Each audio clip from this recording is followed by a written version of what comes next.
Bom dia, queridos amigos do programa Ciência da Consciência. Hoje nós vamos tratar de um assunto de muita relevância, tanto para o campo da ciência como o campo da religião. O tema de hoje será a religião da ciência. Parecendo um pouco contraditório, mas eu quero dizer algumas coisas sobre isso. Desde que eu ingressei no mundo acadêmico, eu recordo de que as divisões do conhecimento eram: o conhecimento científico trata com fatos, validação dos fatos, é mais seguro, e a religiosidade ou a religião trata de crenças, e às vezes é colocado muito na linha da superstição. Quero dizer que, estudando, aprofundando, verificando, o que eu posso conceber é que, em primeiro lugar, vamos definir religião. Religião como sendo algo que a sua base é a crença, só que a crença aqui não é algo solto, é a crença em algo que dá sentido existencial ao seu crente. E que também tem provas, não é? Fornece provas como milagres, sonhos e outras coisas mais. O que mais? A crença, ela também é feita através de muitas vezes é feita em uma organização, e nessa organização trata-se das doutrinas, dos dogmas e também da relação econômica, política e de poder. Bom, a religião, a ciência, me parece que ela não é tão diferente. A ciência que diz que trata com os fatos, quero lembrar que os fatos não existem isoladamente de quem o está observando. Os fatos, eles são validados por consenso de uma comunidade, no qual a percepção ela é muito forte, ela tem sua utilidade. Então, os chamados dados científicos, fatos científicos, elas são validados dentro de uma comunidade. E essa comunidade, ela também demanda um sistema de crenças. Portanto, fatos isoladamente não existem. E evidentemente que ela apresenta também suas provas, suas validações. Geralmente as validações sempre estão em consonância com o consenso, com as regras da ciência. As regras eu chamo aqui dos dogmas, das doutrinas científicas. Então o que a gente vê é que no final das contas, essa diferença entre religião e ciência, ela não pode ser baseada absolutamente em fatos ou crenças ou maior ou menor confiabilidade. Quero lembrar umas coisas também, por exemplo, a questão do poder. Né? A ciência, principalmente atualmente, ela gera muito poder. Ela gera poder nas relações, no estado social que é lhe conferido. Ela tem uma interferência enorme nesses estados sociais, porque ela passa a ser, digamos assim, predominantemente a ditadora do conhecimento. E geralmente as pessoas se submetem a essa questão do conhecimento científico como algo poderoso. E evidentemente ela se trata através de organizações, tanto que no interior da própria ciência existem discussões, né, sobre o que é mais científico, são as ciências naturais, as ciências humanas, quer dizer, coisas realmente de poder. E esse poder que, de um modo geral, vem da política, né?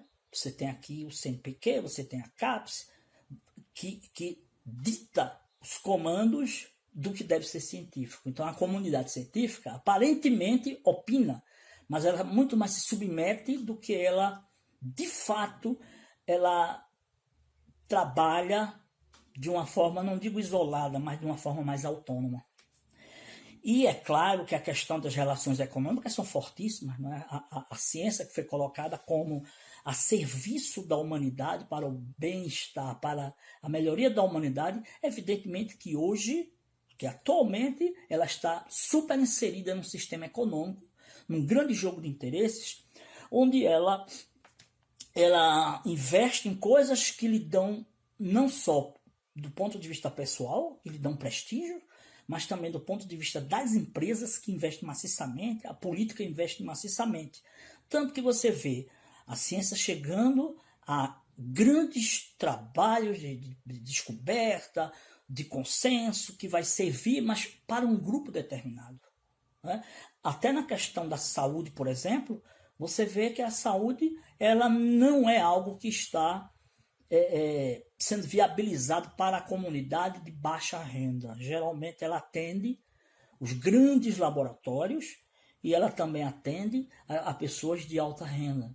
Então a ciência ela tem suas regras, como por exemplo a APA, a BNT, né, que são regras que, vamos dizer assim, validam a forma de se escrever de modo científico, porque a forma de se escrever de modo científico é muito diferenciado do senso comum e supostamente da filosofia e religião. Isso para dar mais um status de poder. Então eu vejo isso hoje como um grande problema. Nós, né, digamos assim, as pessoas que fazem pesquisa, nós pesquisadores, investimos grandemente em trabalhos que eles são repetitivos, geralmente a pessoa que faz a pesquisa já sabe que vai encontrar e também já sabe a quem está a serviço. Né? Como também a questão das produções, né? a massificação das produções como sendo regras de obediência ao poder de cima, vamos dizer assim, o poder político que estabelece o que é um bom pesquisador ou não. São pessoas que elas precisam escrever, produzir, escrever artigos em Qualis B, Qualis A, porque além disso, né, que é considerado, os Qualis considerados os que são mais respeitados, muito mais pela sua conjuntura, pelas normas que são efetuadas e também pelo grande ganho econômico e grande poder que essas revistas, que geralmente estão ligadas a pessoas que determinam, digamos assim, a política das produções. Portanto, o que me parece não é muito bem essa questão da qualidade da produção. O que me parece é escrever no determinado Qualis A, algum determinado tipo de Qualis, vai dar maior um status de poder ao pesquisador, ou melhor, ele pensar que tem um status de poder. Bom, o que é que eu quero dizer com tudo isso? Nós não tratamos com fatos.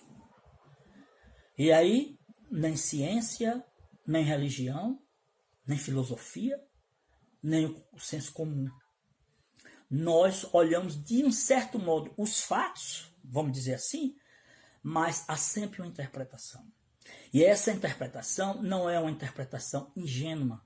Geralmente são interpretações baseadas nas ideologias que essas pessoas estão inseridas. Portanto, normalmente, esse é um trabalho repetitivo. Esse é um trabalho que mantém o que eu chamo de o poder da Matrix. Né? A Matrix sendo essas programações, esses programas que nós não nos damos conta, mas eles são de forma mecânica, eles são de forma repetitivos. Então, não há a intenção da questão do bem-estar comum. O bem-estar comum me parece que surge com pessoas de forma isolada. Quer dizer, isolada que eu digo é aqui e ali aparecem as pessoas e às vezes elas são desdenhadas.